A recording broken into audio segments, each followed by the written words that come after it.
Buenas tardes, muchas gracias, doctor. Bueno, como el doctor dijo, mi nombre es Sebastián Peláez García, residente de Medicina Interna de la Universidad de Antioquia, rotando este mes por nefrología septiembre del 2020 en el Hospital Pablo Tobón Uribe. El tema que vamos a tomar entonces a continuación es hipertensión arterial en el paciente con enfermedad renal. El docente a cargo es el doctor John Freddy Nieto Ríos, médico internista nefrólogo, magíster en telesalud y profesor del Departamento de Medicina Interna de la Universidad de Antioquia, parte del grupo de nefrología, trasplante renal y cuidado crítico del Hospital Pablo Tobón Uribe. Vamos a dar entonces a continuación el contenido de la charla que vamos a desarrollar hoy. Primero vamos a tener una leve introducción, la fisiopatología como tal de qué ocurre en el paciente renal para que haya cambios a nivel de la presión arterial, las definiciones para que todos estemos hablando el mismo idioma, cómo se hace el diagnóstico, tener en cuenta cuáles son los diagnósticos diferenciales y cuándo sospechar la hipertensión arterial secundaria.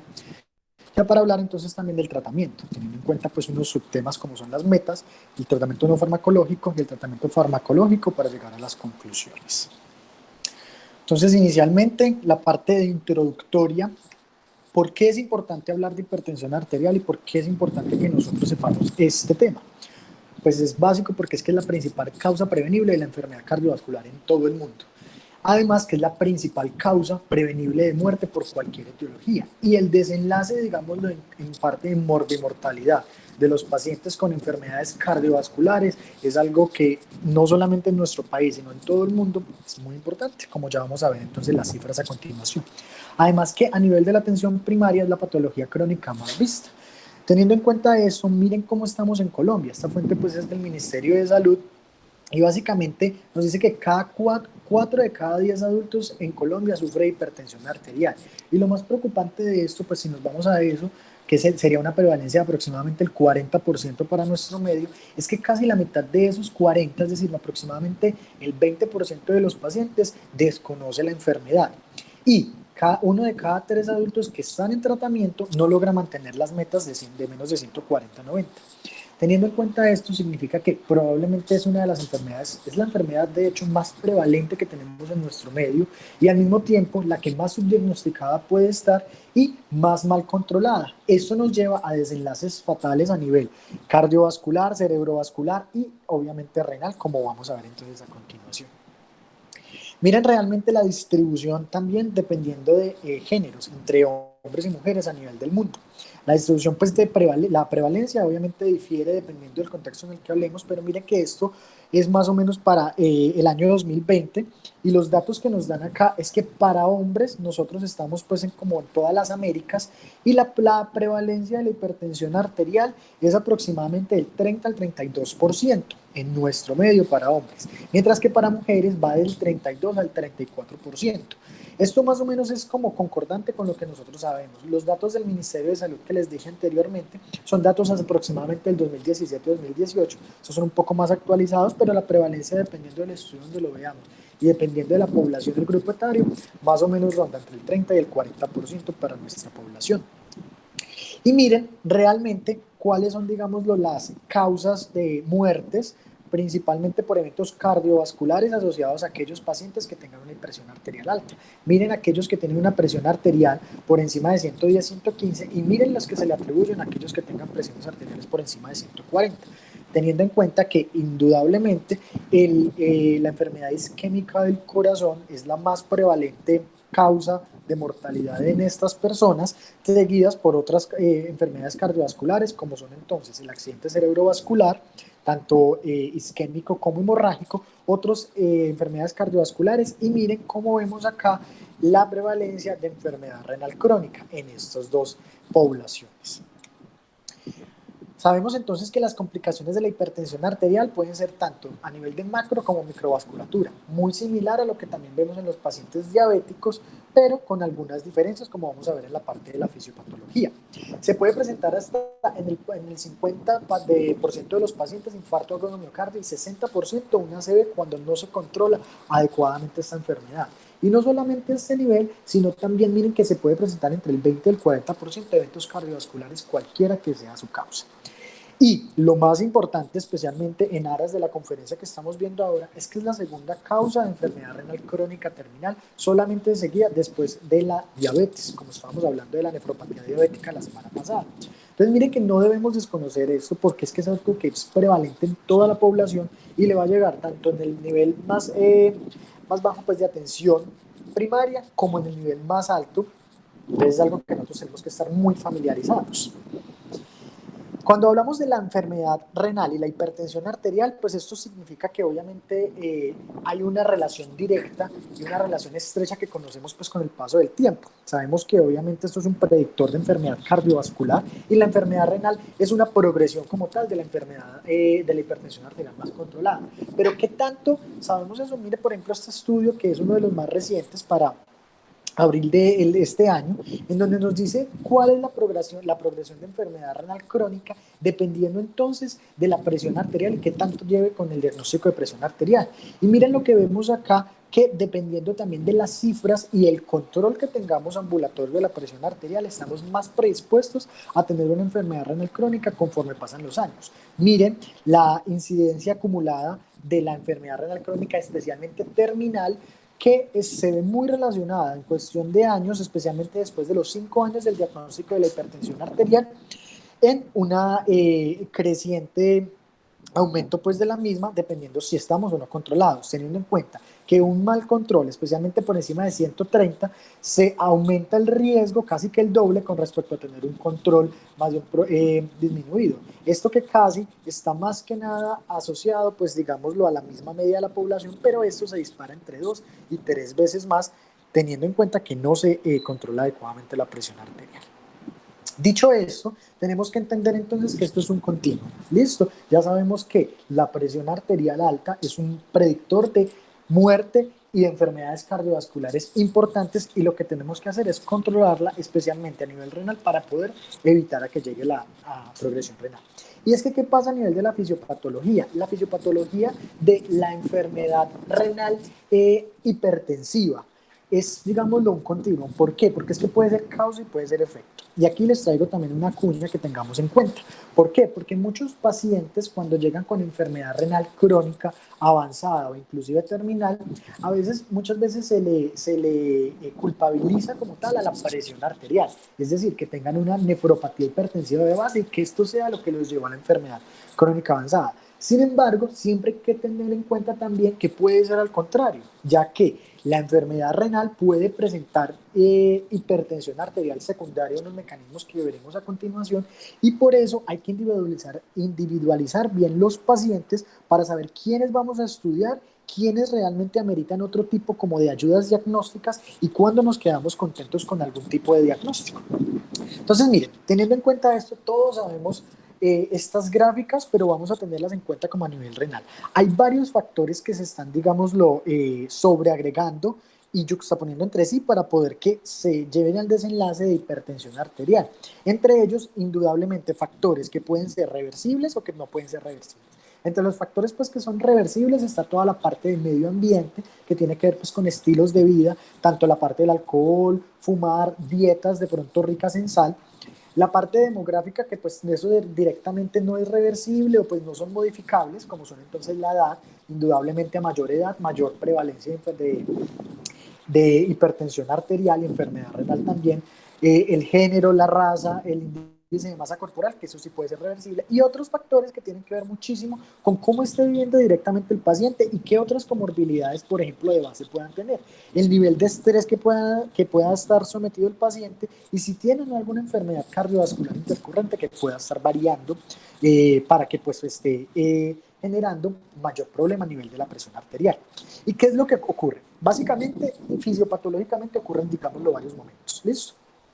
Entendemos que el paciente con una enfermedad renal empieza a tener, digámoslo, una hiperfiltración que es adaptativa y que es, digámoslo, tratar de ser compensatoria con respecto a otros. ¿Por qué? Porque se van perdiendo por X o por Y motivos, cualquiera que sea, digamos, la causa de disfunción renal o disfunción glomerular en los pacientes que tienen esto, la masa de nefronas, entonces van las nefronas que no están comprometidas, aumentarse la filtración, aumentándose, digámoslo bien, una vasodilatación o un crecimiento más bien, una nefronomegalia, una glomerulomegalia, que lo que me va a generar entonces, como vimos también en el seminario de glomerulosclerosis focal y segmentaria, es que haya una hipertrofia tanto a nivel endotelial como a nivel epitelial. Y esta hipertrofia haga que, primero, aumente la filtración glomerular. Entonces, la tasa de filtración glomerular en los estados iniciales de la enfermedad renal crónica, como sabemos, va a estar más bien aumentada, teniendo una hiperfiltración. Segundo, con este estado de hiperfiltración, el problema es que si esto se mantiene una constante, van a haber varios cambios, tanto a nivel glomerular como a nivel de toda la nefrona, que me van a generar problemas. ¿Por qué? Porque, primero, la hipertensión arterial sistémica que tenga el paciente me va a generar entonces también un aumento de las resistencias vasculares dentro de la arteriola, tanto aferente como eferente, generando así una activación del sistema, de todos los sistemas de contrarregulación. El sistema renina, angiotensina, aldosterona, que ya vamos a ver que también se activa por otro lado, pero también toda la parte neurohormonal que me va a generar entonces, tratando de hacer una compensación, un fallo en la misma, aumentando el tono simpático y aumentando entonces por ende la parte de las resistencias vasculares, generando entonces una hipertensión pues sistémica. Pero al mismo tiempo pasa que con este fenómeno de hiperfiltración, el problema es que estos pacientes entonces van a tener directamente aumento pues en la filtración de sodio, aumento en la filtración de agua. ¿Qué va a pasar? Resulta que como un mecanismo compensatorio a nivel del túbulo contorneado proximal y de todos los túbulos, van a aumentar como tal la reabsorción de sodio y cuando esto lo sensa a nivel del túbulo contorneado distal en la mácula densa, ¿qué va a pasar? El sensa esta disminución pues de sodio y va a pensar el organismo que hay una hiponatremia que se debe ser, digámoslo, corregida. Al pasar esto, la mácula densa lo que va a hacer es aumentar los niveles de renina y va a activar todo el sistema de renina, angiotensina, aldosterona, lo cual me va a generar entonces no solamente efectos a nivel de la nefrona, sino también efectos a nivel de todo el sistema, o sea, a nivel pues sistémico, lo que me va a generar aumento como tal en el tono vascular y todas las connotaciones que pueden tener deleterias este aumento constante del eje renina, angiotensina, aldosterona. Acá una nueva cuña, dicho este efecto de la fisiopatología, es importante tener en cuenta que en aquellos pacientes con enfermedad renal, primordialmente debe haber un bloqueo del sistema renina, angiotensina, aldosterona, a menos de que esté contraindicado. Entonces acá como que me les adelanto un poco a eso. Pero al mismo tiempo hay algunas cosas que también nos llevan a estos fenómenos, es decir, no conforme con esto, hay muchas otras cosas que pueden hacer. ¿Por qué? Porque va a haber una disfunción endotelial, va a haber un fenómeno que también se puede ver, un estrés oxidativo y un daño directo de las células endoteliales que me van a generar todas esas disfunciones en estos radicales libres de oxígeno y todo que me van a dañar directamente los células endoteliales y todo lo que tiene que ver con sustancias vasoactivas, una disregulación entre sustancias vasoactivas y vasoconstrictoras, entonces me va a generar al final de cuentas un desequilibrio que va a perpetuar una vasoconstricción constante en estos pacientes. Teniendo en cuenta eso, también los fenómenos pues, que tenemos en cuenta con los pacientes renales, que son una inflamación crónica, me van a llevar a un fenómeno, pues digámoslo, crónico, que me va a activar directamente todos estos mecanismos y al mismo tiempo van a haber entonces retención de agua, van a haber retención de sodio y todo esto me va a generar entonces un estado hipervolúmico que al final de cuentas todo esto se me va a traducir en un estado de hipertensión arterial constante. Entonces, esto básicamente yo entiendo que probablemente pueda ser un poco confuso, pero realmente es un continuum de muchísimas cosas que se van a estar allí asociadas pues a estas variables para llevar entonces al paciente eso. Y acá es algo importante, ¿por qué? Porque digámoslo que a nivel histopatológico, todo lo que les dije anteriormente es algo pues a tener en cuenta, pero no hay como tal un fenómeno histopatológico claro, pues digámoslo patognomónico a nivel de la hipertensión arterial que me diga que en estos pacientes tienen una nefropatía hipertensiva o una glomerulopatía pues hipertensiva, sino que puede ser muchas cosas, inclusive los patrones podrían ser tanto de glomerulosclerosis focal y segmentaria por todo lo que estamos haciendo con cambios adaptativos, como otras cosas que me podrían entonces llevar a eso. Por ejemplo, disfunción a nivel endotelial y alinosis arteriolar que se puede entonces presentar también en los pacientes por el reemplazo de colágeno a nivel del endotelio, aumento como tal en la capa de la íntima, especialmente a nivel vascular, glomerulomegalia, como habíamos hablado, un adelgazamiento o más bien, perdón, un engrosamiento de la cápsula de Bowman. Va a haber también enfermedad de los podocitos y un borramiento pues, de los procesos de los podocitos, lo que me va a llevar también más adelante probablemente a un fenómeno de proteinuria o un desgaste pues, de proteínas, una pérdida de proteínas a este nivel, que probablemente pueda estar asociada a niveles más avanzados de la enfermedad. Y miren lo que vemos acá, que realmente también en aquellos pacientes que puedan tener una mutación del gen de apolipoproteína L1, también tienen variantes que pueden generar un mayor riesgo si lo llevamos entonces a que puedan tener también alteraciones metabólicas, porque miren que se asocia hasta en el 70% de pacientes con glomerulosclerosis no diabética y el 40% de los totales de casos de enfermedad renal terminal. Teniendo en cuenta entonces esto, sabemos que la principal cambio histopatológico que van a ver en los pacientes con enfermedad renal por hipertensión arterial es una nefrosclerosis que va a ser más a nivel de la vasculatura. Entonces, teniendo en cuenta esto, obviamente tenemos que hablar de unas definiciones que son, digámoslo, claves para poder entender de lo que estamos, en dónde estamos parados. Entonces, lo principal es qué es la hipertensión arterial para en este momento que estamos nosotros moviéndonos. Y esto es una pregunta que no es fácil de responder porque depende directamente de nosotros dónde lo estemos viendo y qué guías estemos utilizando. Una de las cosas importantes a tener en cuenta es que cualquiera de estas guías es válida porque todas están basadas directamente en una evidencia sólida, pero que depende directamente de cuál estemos nosotros más acostumbrados o qué es lo que nosotros queremos ver. Esto me parece muy interesante porque realmente esto lo hicimos acá en el International Journal of Cardiology de este año, que realmente se ve y compara cuáles son las diferentes definiciones para las diferentes guías internacionales que hay. Entonces, mire que, por ejemplo, acá tenemos tanto la latinoamericana como la europea, las guías americanas, las guías canadienses y la de la Sociedad Internacional de Hipertensión. Y miren que para cada una difiere. Recordemos que más o menos para el 2018, que salió la nueva guía de la ACC, nos dice que básicamente para ellos la presión arterial normal debería estar menor de 120-80 y ya entre 120 y 129 y menor de 80 es normal elevada. Teniendo en cuenta esto, ya ellos lo estadifican la hipertensión arterial grado 1 como 130 a 139 y de 80 a 89 la diastólica. Pero si nos vamos realmente para otras definiciones, como por ejemplo la que tenemos nosotros en la Sociedad Latinoamericana de Hipertensión, miren que normal alta aplicaría para 130, 139 y la grado 1 a partir de 140. Entonces, no nos vamos a meter a ver cada una de estas guías, pero lo que sí les quiero decir con esto es que directamente depende de dónde nosotros estemos viendo y de cuál nos estemos basando. Y cualquiera de estas es válida, pero lo más importante es que no las mezclemos y que si lo vamos a hacer, tengamos en cuenta cada una de los grados y cada uno, digamos, lo de los diferentes estadios que nos muestra cada una de las guías. Para fines prácticos, hablamos que una persona hipertensa, en el contexto de un paciente, se individualiza, pero pues se puede tener en cuenta como más o menos mayor de 140-90 para pacientes jóvenes o para pacientes pues más viejos, también dependiendo de la clasificación que veamos.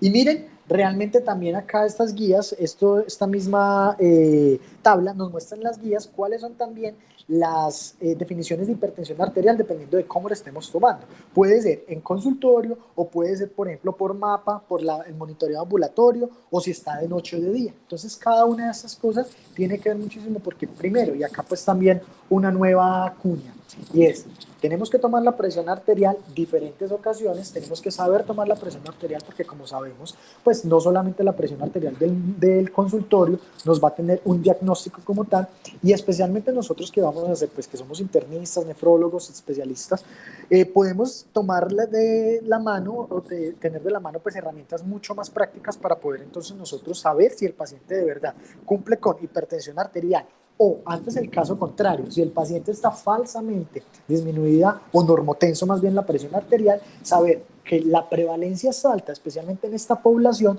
por lo cual se debería entonces siempre censar estos pacientes para saber cuándo están haciendo realmente fenómenos de hipertensión arterial en casa.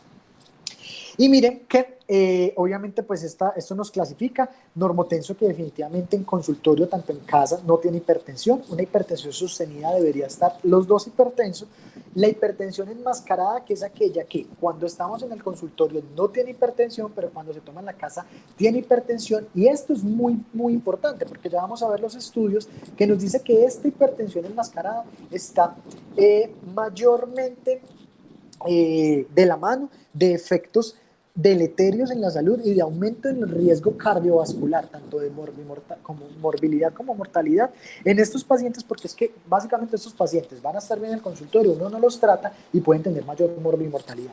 Mientras que en aquellos de hipertensión blanca, de bata blanca, perdón, que básicamente es aquellos que están hipertensos en el consultorio, pero en la casa no tienen hipertensión, estos no tienen mayores efectos. Miren cómo lo vemos acá, justamente, porque miren acá, la hipertensión de bata blanca frente a la normotensión y la hipertensión enmascarada frente a la normotensión. Entonces, la conclusión de este estudio básicamente lo que nos dice, este es un metaanálisis que básicamente nos dice que cada uno de los estudios no demostró diferencias significativas en el paciente que tiene hipertensión de bata blanca frente a normotensión para desenlaces cardiovasculares mayores o comorbilidades pues a largo plazo. Pero en aquellos enmascaradas sí es un riesgo mayor tener hipertensión enmascarada frente a normotensión. Entonces acá lo que simplemente decimos es, obviamente, poniéndolo en la lógica, el paciente que está normotenso en la consulta se va sin tratamiento, pero resulta que en la casa está hipertenso, le va a ir peor que al que uno está vigilando más porque de pronto está hipertenso en la consulta, pero en la casa no lo está. Entonces es importante tener en cuenta que todos estos pacientes, especialmente los pacientes con enfermedad renal crónica avanzada, estadio 3 en adelante, ojalá pues estadio 4 en adelante, pero ojalá desde el estadio 3 uno pudiera estar haciendo un chequeo constante de la presión arterial, especialmente una presión arterial ambulatoria. Y miren lo que habíamos hablado entonces también de lo anterior, pero teniendo en cuenta que hay unas definiciones también de una hipertensión arterial resistente y refractaria. La hipertensión arterial resistente es aquella definida como que no tienen aquella hipertensión que no se controla pese a tener 3 o más antihipertensivos, entre ellos un diurético. Mientras que la hipertensión refractaria es esta misma connotación, pero lo que dice es que debe tener más o tres, que no se le controle la presión arterial, con 3 o más antihipertensivos, de los cuales uno debería ser una tiazida y otro debería ser espironolactona. Teniendo en cuenta esto, entonces el paciente lo podemos clasificar en resistente o refractario, y ya vamos a ver que esto es importante para la connotación principal que tenemos en los pacientes renales y cuándo tratar, cómo tratar y cómo diagnosticar y cuándo descartar algún otro tipo de enfermedad. Entonces lo que habíamos hablado es que las mediciones, esto es lo que decíamos, pues es las mediciones en el consultorio, el mapa y el monitoreo en la casa de presión arterial. Y si nos ponemos a ver realmente cuando uno compara uno versus el otro, pues el mapa es el que ha mostrado mejores desenlaces porque lo que nos dice es qué tanto el paciente realmente aumenta o disminuye la presión en el transcurso del día. Y acá hay un punto, digámoslo clave, un paréntesis, que son los dippers, que básicamente el dipper es que en la noche el paciente debería caérsele la presión arterial menos del 10% de la sistólica. Más del 10% de la sistólica. Y esto entonces lo clasifican dipper o no dipper. Y esto es importante porque también se ha notado que los pacientes que no son dipper, es decir, que no cambia su presión arterial más del 10% en la noche, tienen mayor riesgo de efectos deleterios a nivel cardiovascular que aquellos que son dipper. Entonces, este mapa nos ayuda a esto. El monitoreo en casa sirve porque disminuye el riesgo de presentar hipertensión de bata blanca o hipertensión enmascarada, y pues las mediciones en el consultorio seriadas cuando no es posible cualquiera de las anteriores, pero de una buena forma. Y mire entonces lo que les decía cuando comparábamos una versus las otras. Las ventajas entonces de la ambulatoria es que realmente es fácil de utilizar, especialmente si el paciente pues está acostumbrado a ello, pero el problema es que también puede estar a veces sesgado por lo que el paciente pueda ver o si no puede utilizar. Y el mapa básicamente es que nos puede identificar tanto la de hipertensión de bata blanca como la enmascarada, y que realmente pudiera ser muy útil. El problema es que puede ser un poco más costosa y pues que no a todos los pacientes en nuestro sistema de salud es tan fácil que se los aprueben, aunque nosotros sí, digamos, lo vemos con cierta frecuencia y de verdad sería como lo ideal, pues a veces es difícil, especialmente por todos las trabas en el acceso a salud. Miren lo que les decía entonces de los dippers y miren el riesgo de muerte y enfermedad cardiovascular dependiendo de cada uno de ellos. Teniendo en cuenta que puede ser un dipper normal, que este sería como la referencia, pero también puede ser un dipper extremo que realmente no tiene como mayor cambio a nivel daño cardíaco. Está debatido el riesgo de muerte o enfermedad cardiovascular y el tono simpático nocturno disminuye. Los que nos preocupan realmente son aquellos que son no diper o los que tienen diper reverse. Es decir, que sí cambia en la noche más del 10%, pero aumenta la hipertensión arterial, haciendo una hipertensión arterial nocturna. Y miren lo elevado que está el riesgo, tanto de daño cardíaco como de muerte por cualquier causa cardiovascular en estos pacientes. Por lo cual es algo importante tener en cuenta, y esto básicamente no lo va a diagnosticar solamente el banco. Hay otras ayudas diagnósticas definitivamente adicionales que nosotros podemos hacer en los pacientes renales hipertensos, y obviamente tenemos que tener en cuenta la hemoglobina para saber, como habíamos hablado, de anemia de la enfermedad renal crónica, si está o no asociado a otras enfermedades cardiovasculares como son la diabetes. Entonces para eso la glicemia pues en ayunas, el perfil lipídico para descartar fenómenos de dislipidemia, potasio y sodio, los cuales son muy importantes porque ya vamos a ver que son parte también importante del manejo no farmacológico y pueden estar o no relacionados también con diagnósticos diferenciales o hipertensiones resistentes. Obviamente la creatina, el cálculo de la tasa de filtración glomerular y función hepática, uroanálisis microalbuminuria para saber y censar qué tanto. Otra de las cosas importantes es el electrocardiograma, porque sabemos que en los pacientes hipertensos y especialmente renales, la prevalencia pues, de arritmias es mucho mayor que la población en general. Entonces a veces pueden ser silentes y es importante tener en cuenta eso.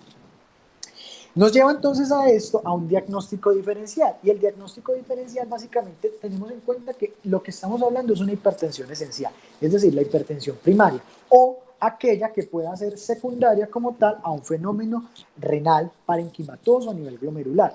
Pero teniendo en cuenta esto, sabemos que también a veces hay que sospechar la hipertensión secundaria. ¿Y en cuáles pacientes tenemos que sospechar la hipertensión secundaria? Es decir, que sea una causa sistémica u orgánica extra que nos esté elevando la presión arterial.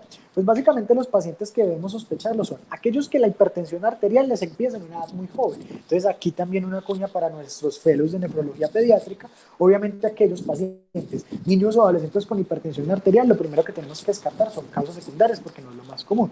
O en aquellos pacientes que no tengan una historia familiar o un factor de riesgo cardiovascular importante y le empiece la presión arterial menos de 30 años, hay que descartársela también.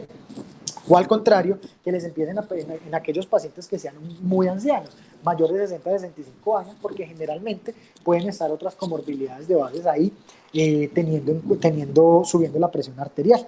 En aquellos pacientes que de un momento a otro la hipertensión sean hipertensos de base, pero que de un momento a otro y que ya vengan controlados, pero que se les controle la presión arterial, ya una subida repentina de la presión arterial, hay que sospechárselos. Los que tengan hipertensión resistente o los que tengan hipertensión acelerada maligna, teniendo en cuenta que la hipertensión acelerada maligna pues, se define como la presencia de retinopatía hipertensiva grado 3 o 4.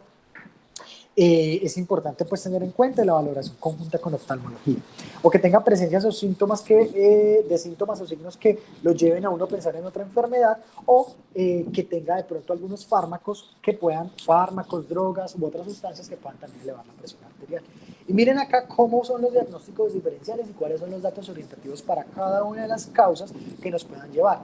A tener en cuenta acá, especialmente para nuestro seminario, las tres primeras, que es la enfermedad renal parenquimatosa, que básicamente son aquellos pacientes que tengan antecedente de una enfermedad renal crónica o una alteración en los azoados, o que tengan una proteinuria de base, alteraciones en el sedimento urinario, o que de base ya tengan un descenso en el filtrado glomerular. Importante tener en cuenta que esos pacientes, como les decía, no hay que clasificarlos como nefropatía hipertensiva, sino más bien buscarles si antes la enfermedad renal no les pudo generar la hipertensión por los mecanismos que ya vimos. Indudablemente, hablar de la enfermedad renovascular, que pueden ser de dos tipos: por fibrodisplasia, que básicamente ocurre más en mujeres jóvenes que puedan tener en cuenta con factores, sin otros pues factores de riesgo metabólicos, y que puedan presentarse con soplo abdominal, que es menos frecuente, pero es importante tener en cuenta en esta población. Y la renovascular aterosclerótica, que sí es más frecuente, pero que es importante con unos datos orientativos, como son, por ejemplo, que sea de novo o que se empeore en pacientes con ya tenga una aterosclerosis a otros niveles, que cuando le hagan una ecografía renal, por ejemplo, se vea una simetría renal, o que también presenten soplo abdominal. Y esto es importante, miren este dato del deterioro agudo de la función renal tras el inicio del tratamiento con un bloqueador del sistema renina-angiotensina-aldosterona. Es decir, aquellos pacientes que se le empiezan IECA, ARA2 o inhibidores directos de renina, y de un momento a otro empiezan un descenso brusco de la tasa de filtración glomerular, o aumento pues, de los ácidos de la creatinina, hay que sospechar una causa secundaria con una hipertensión renovascular.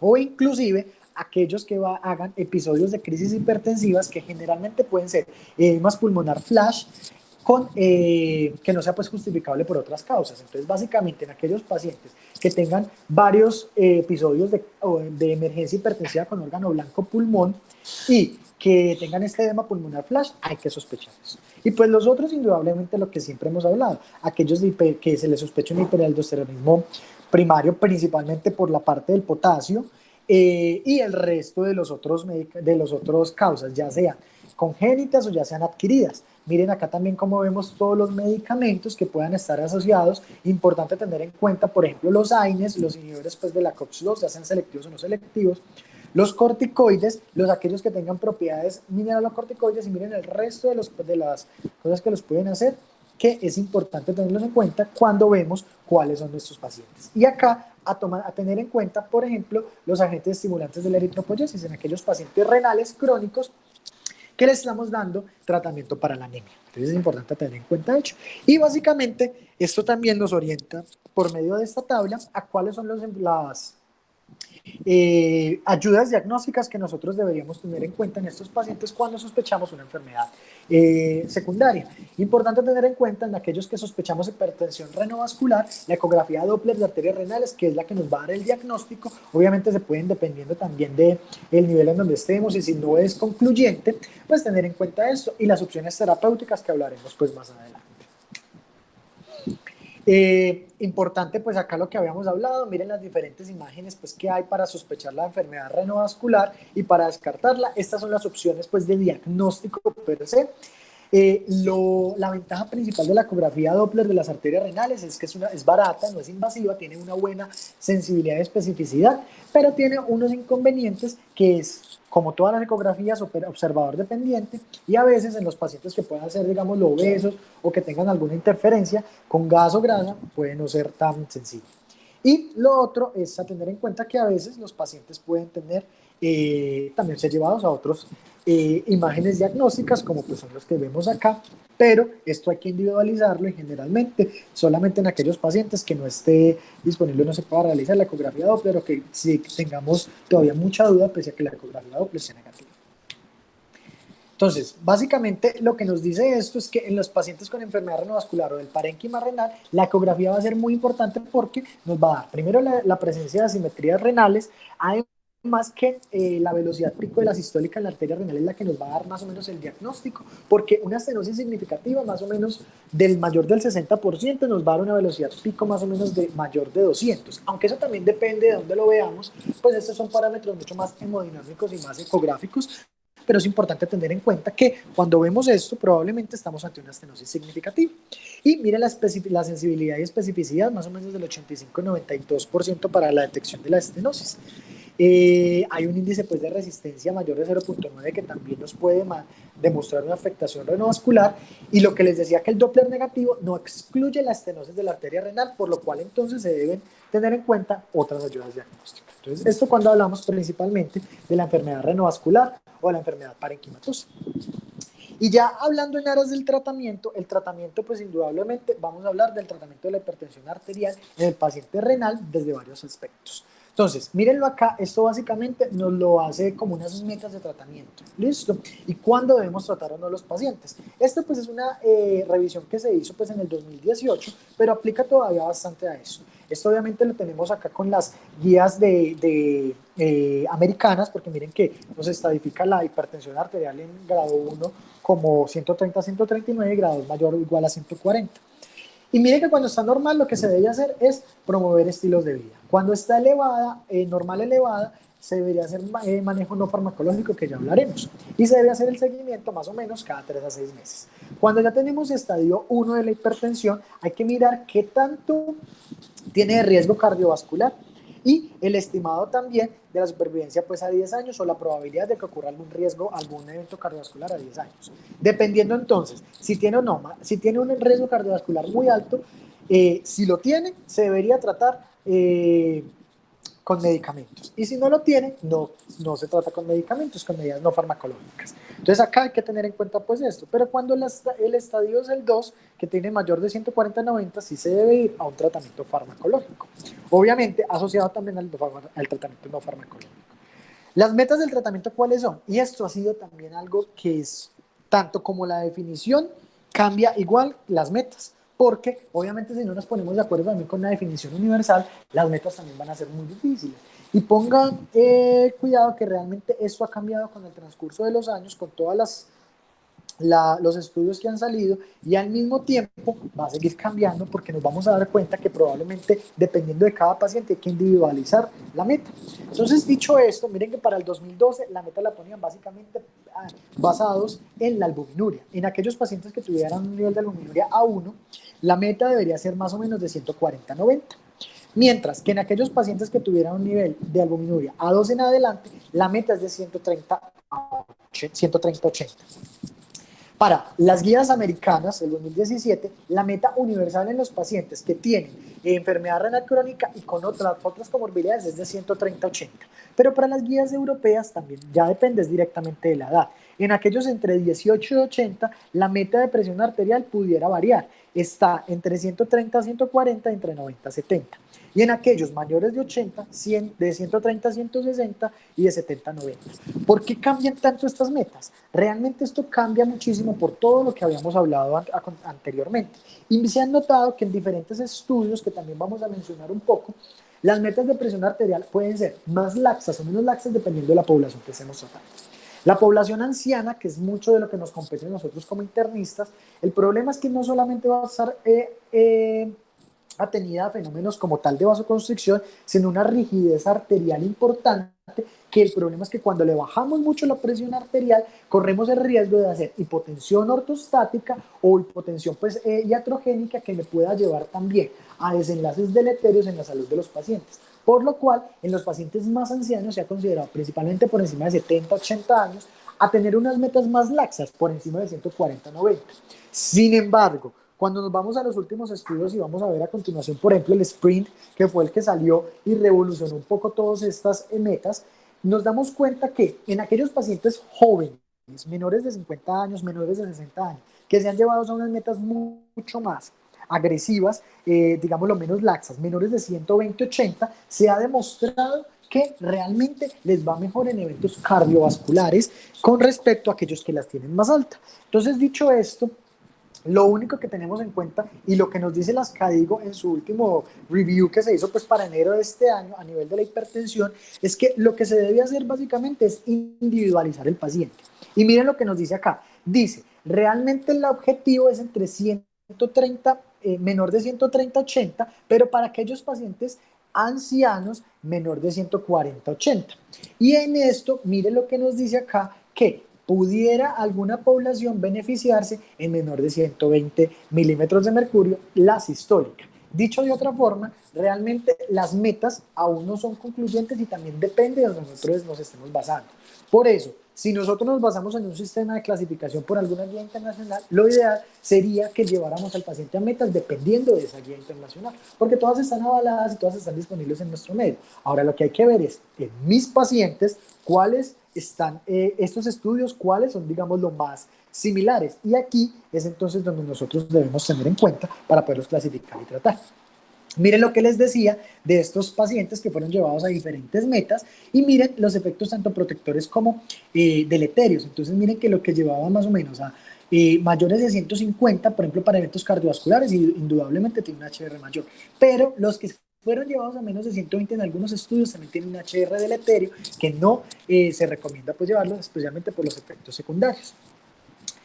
Y también pues como para el diagnóstico directo de stroke, pues accidente cerebrovascular. Entonces esto es básicamente basado como tal en el paciente. Y por eso las recomendaciones pues que nos dicen las guías internacionales es lo mismo que les decía. Mire, menos de 140-90 para todos los pacientes, dependiendo si es bien o tolerado.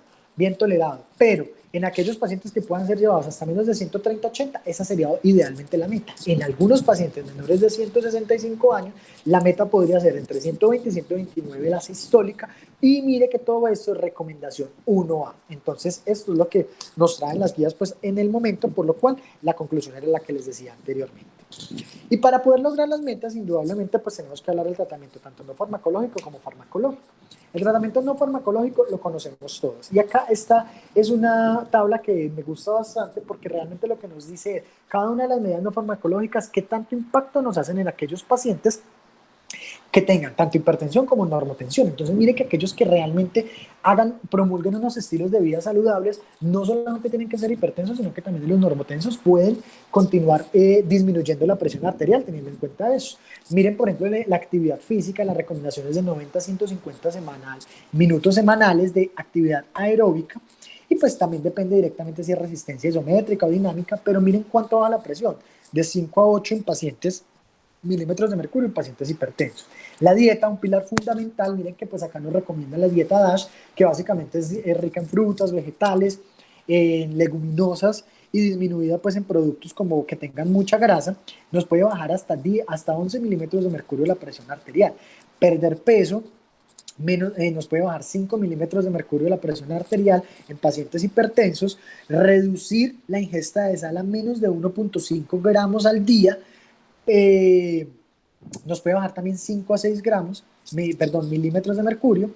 Y acá es importante tener en cuenta los pacientes de alta ingesta de potasio. Dice que el aumento de potasio de 3.5 a 5 gramos día en la dieta puede bajar la presión arterial de 4 a 5. Sin embargo, aquí hay una cuña, y es que en los pacientes renales crónicos, el problema es que estas dietas ricas en potasio puede llevar también a fenómenos de hipercalemia que son más difíciles de tratar, especialmente pues dependiendo entre menor tasa de filtración glomerular tenga. Por lo cual no está indicado en estos pacientes porque no es que no haya beneficios, pero no se sabe qué tanto riesgo hay. Entonces hay que ser muy cuidadoso con estos pacientes. Y la otra parte es el consumo de alcohol, que se ha dicho que consumo de alcohol menos de 2 tragos al día para hombres y 1 trago para mujeres puede ser incluso un protector cardiovascular, pero más de eso es deleterio a nivel cardiovascular.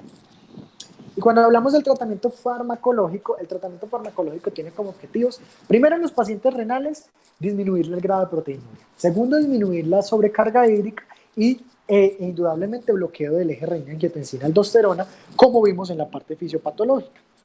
Entonces miren todos los estudios que han salido para poder saber, especialmente con los bloqueadores del eje renina-angiotensina-aldosterona. Miren acá como tenemos los IECA, miren cómo están los garados y miren qué tanto población renal también pues lo vemos. Esto básicamente son los desenlaces renales, pero en población diabética, que también pueden estar asociados, pues obviamente todo lo que es el grado de hipertensión, porque son los pacientes que se fueron llevados al bloqueo del sistema renina-angiotensina-aldosterona.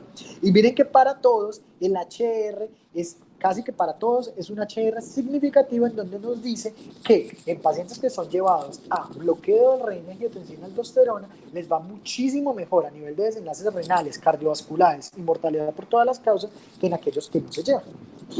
Entonces, cuando otra de las preguntas grandes, perdón, que nosotros nos podemos hacer es, bueno, listo, sabemos que en estos pacientes se debe hacer un bloqueo de renina-angiotensina-aldosterona y que la primera opción terapéutica sería IECA. Están contraindicados ARA2 porque hay menor evidencia con respecto, como vimos en la tabla anterior, pero entonces, ¿cuándo lo podemos descontinuar? Y si se puede o no descontinuar, ¿y qué tanto impacto tiene en la morbimortalidad de las personas? Pues bueno, salió este estudio este año en donde nos dice básicamente que en aquellos pacientes que se les descontinúa el tratamiento una vez haciéndolo, miren que la proporción de tiempo libre de enfermedad renal crónica disminuyó potencialmente en aquellos pacientes que se les continuó versus los que no se les continuó. Y al mismo tiempo, en aquellos pacientes que pues estuvieran libres de todos los desenlaces cardiovasculares, es decir, aquellos que tuvieran muerte por todas las causas o desenlaces cardiovasculares también, con un HR significativo. ¿Qué significa esto en palabras de Cristiano?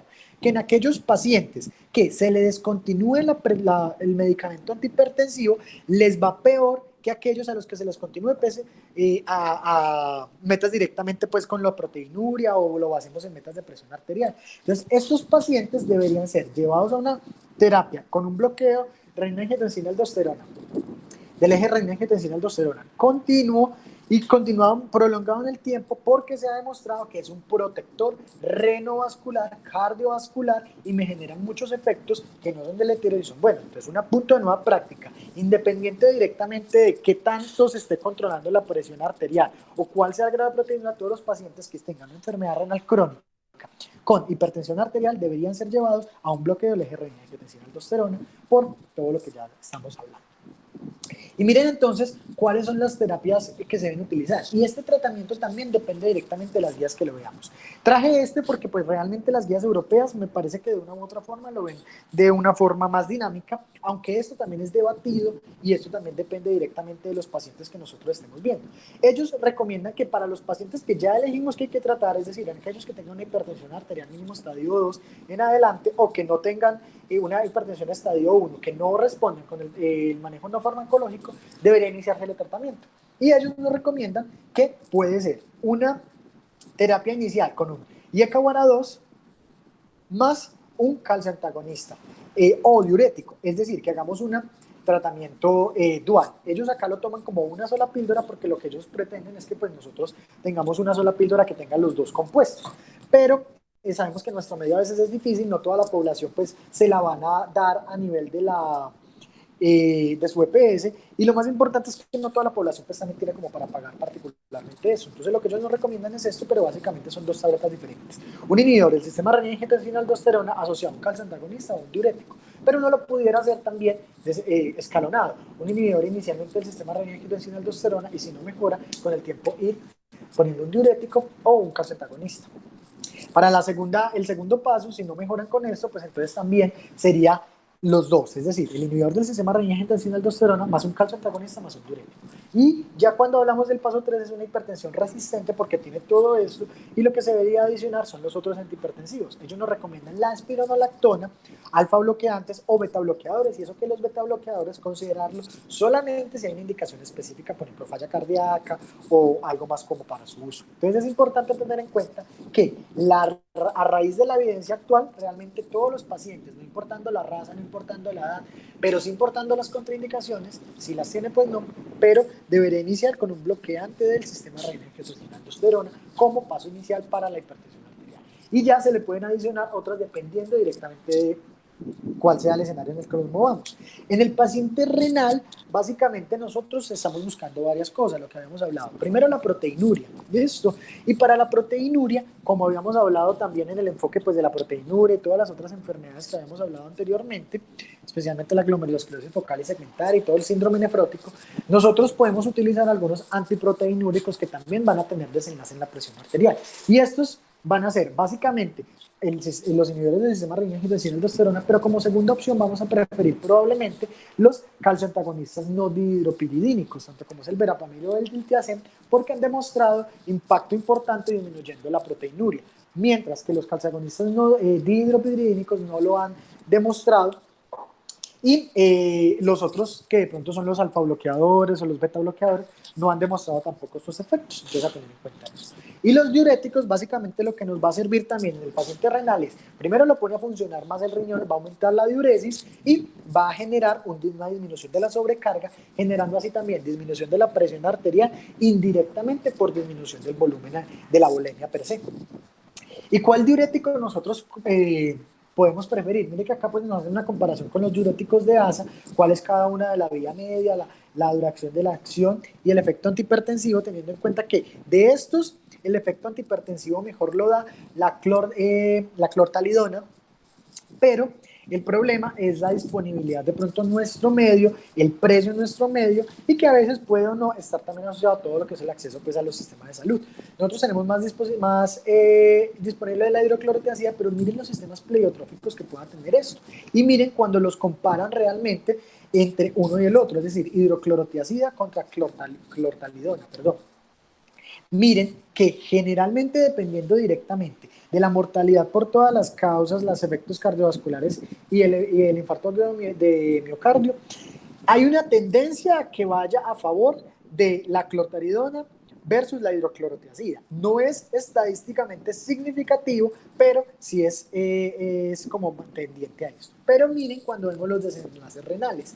A nivel de la falla renal, enfermedad renal crónica, sí vemos una HR que es significativo, pero favoreciendo la hidroclorotiazida.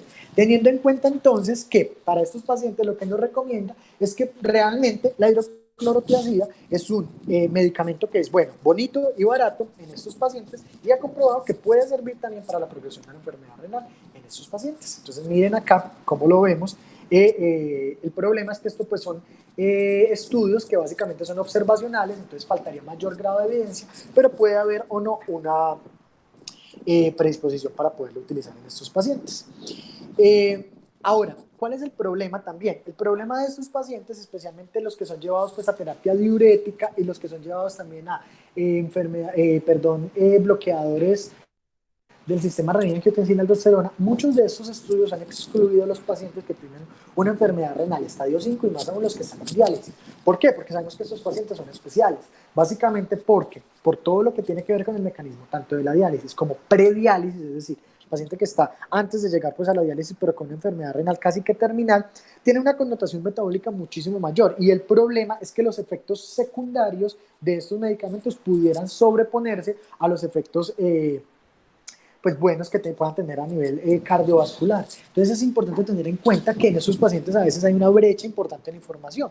Pero miren este artículo que se publicó también en este año, en julio del 2020, en donde lo que se vio fue un metaanálisis donde vieron cada uno de los medicamentos antihipertensivos en aquellos pacientes con diálisis y cuál era su efecto básicamente a nivel, como les digo, pues en estos pacientes con muchos otros, pues en los efectos cardiovasculares y en los efectos, digámoslo, de mortalidad por todas las causas. Y no solamente fueron todos los efectos en cada uno contra placebo, sino uno versus el otro. Y miren lo que vemos, que versus placebo generalmente hay una disminución importante que favorece el tratamiento en todos los pacientes, no importando con qué lo tratemos. Pero cuando comparamos el uno contra el otro, realmente lo que nos dice es que con estos pacientes podemos tener en cuenta que es más seguro utilizar, por ejemplo, podemos utilizar, por ejemplo, con más seguridad, perdón, beta bloqueadores, antagonistas de aldosterona y aquellos que puedan ser también antagonistas pues, de las aldosterona y de los mineralocorticoides con mayor seguridad a favor del tratamiento en pacientes con diálisis que los otros medicamentos. ¿Por qué? Porque como les decía, los eventos secundarios pudieran ser entonces mayores. Teniendo en cuenta esto, es importante que en aquellos pacientes en diálisis hay que tener en cuenta que hay que individualizarlos y la decisión siempre debe ser conjunta con nefrología, porque no todos los medicamentos se le pueden dar y la acumulación de esos por la excreción renal que pueden tener pueden ser entonces mayor. Y miren, también cuando estábamos hablando de los otros eventos, especialmente la hipercalemia y la hipotensión, miren que la hipercalemia se presentó en mayor proporción con algunos medicamentos, especialmente con los inhibidores pues, del sistema renina-angiotensina-aldosterona, que son los IECA, pero miren que pues fue más bien favoreciendo al tratamiento con los beta bloqueadores. Y lo mismo en la hipotensión, miren lo que se presentó acá, el RR, perdón, tan significativo que se presentó en aquellos pacientes tratados con IECA que están en diálisis. Entonces en estos pacientes puede que sea más deleterio utilizarlos, por lo cual, como les digo, la decisión siempre debe ser conjunta con un nefrólogo y con los pacientes en la unidad renal que los estén tratando. Eso es lo que les había hablado, que los agentes reductores de la presión arterial redujeron significativamente la presión arterial sistólica en los pacientes con diálisis y los beta bloqueadores y los antagonistas de aldosterona pueden conferir tanto reducciones mayores, aunque el tratamiento también con los antagonistas de la aldosterona, como vimos, puede estar limitada por la hipercalemia y los eventos adversos. Debe tener en cuenta la individualización de cada paciente con ellos. Y otra de las cosas que quería tener acá, que me pareció interesante, y este también fue un artículo que salió básicamente a finales del año pasado, inclusive lo vimos en un club de revistas con la Universidad de Antioquia, es cuándo dar los medicamentos antihipertensivos y cómo se benefician esos pacientes si se lo da durante el día o durante la noche. Este fue básicamente, pues elegía Y lo que se hizo fue que se pusieron los pacientes a un tratamiento en la mañana y pues durante el día y otros en la noche. Y lo que se vieron fue entonces los desenlaces cardiovasculares y la reducción del riesgo cardiovascular en ellos. Miren que el desenlace primario básicamente fue mortalidad, un compuesto de mortalidad cardiovascular, infarto, revascularización, coronaria, falla cardíaca o ACV. Y lo que se vio es que miren que en aquellos pacientes que se les dio a la hora de dormir, les fue muchísimo mejor en total de eventos con un HR que es notoriamente significativo, pero no RR significativo, a favor de la intervención, que fue en este caso pues darlo en la mañana, en la noche, con respecto a darlo en la mañana, por lo cual, lo que se recomienda gracias a esto, este HR, lo que nos dice es que probablemente los pacientes les vaya muchísimo mejor. Y miren, por ejemplo, todo lo que tenía que ver con cada uno de los grupos les fue muchísimo mejor con HRs que fueron bastante significativas. Entonces, no solamente es dar el medicamento adecuado, sino que también uno pudiera darle el medicamento a la hora adecuada, porque miren que realmente esto hace que de una u otra forma también hayan desenlaces duros de desenlaces cardiovasculares y mortalidad que son importantes e impactan en estos pacientes. Entonces, a tener en cuenta cuando vayamos a tratarlos. Dicho esto, pues las conclusiones entonces de la charla es, primero, que la hipertensión arterial es una condición bastante prevalente en un paciente con enfermedad renal crónica. Hasta el 40%, del 40 al 50% de los pacientes lo pudieran tener. Y el principal mecanismo que lo explica es la retención de sodio y agua, la activación del sistema renina-angiotensina-aldosterona y la activación de todo lo que es el sistema simpático a nivel pues, de estos pacientes.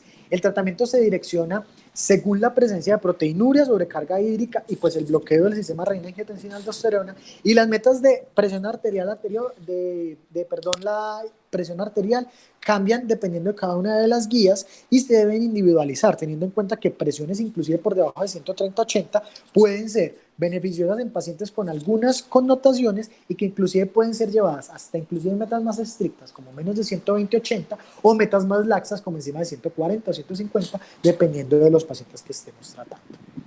Eso era lo que les tenía pues para el día de hoy. Muchas gracias.